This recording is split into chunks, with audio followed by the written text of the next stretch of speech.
If you want to actually understand what is happening in Sudan right now, then you need to understand the United Arab Emirates' grand plan for the Middle East North Africa region, because this country is a counter-revolutionary menace who is currently backing military dictators and warlords all over the region with no regard for the consequences for human beings and their lives, just so that they can ensure the smooth flow of capital and the establishment of this new Middle East and Africa that Donald Trump and his lackeys constantly talk about. The UAE has really accelerated in this role since 2011 because they saw the Arab Spring and people deposing long-standing Western-backed autocrats in countries like Egypt, and the West doing very little about it. In fact, in some cases, they offered rhetorical support to people who had removed their leaders. And so what the UAE, along with Saudi Arabia, realized is they were going to have to do it themselves. And so in cases like Egypt, they meddled in the country's politics, funding an organization called Tamarod to create mass protest there,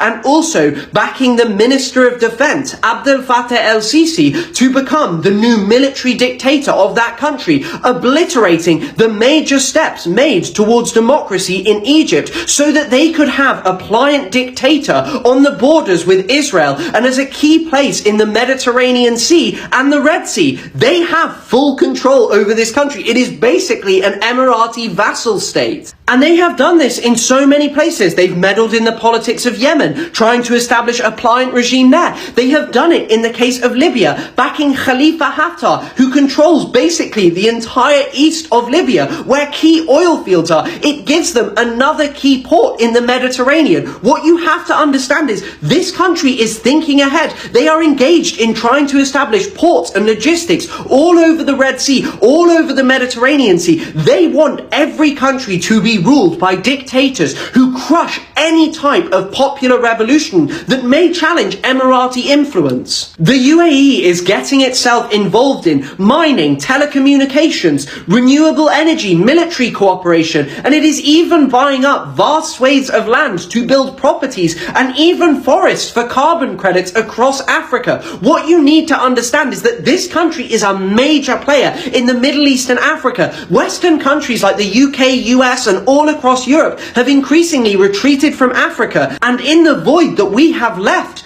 the UAE has come in and they have no regard for the blood of any African person. The hundreds of thousands of Sudanese people that have been slaughtered as a result of their backing for the rapid support forces is a meaningless price to pay to them when they can get more control over Africa. Gold is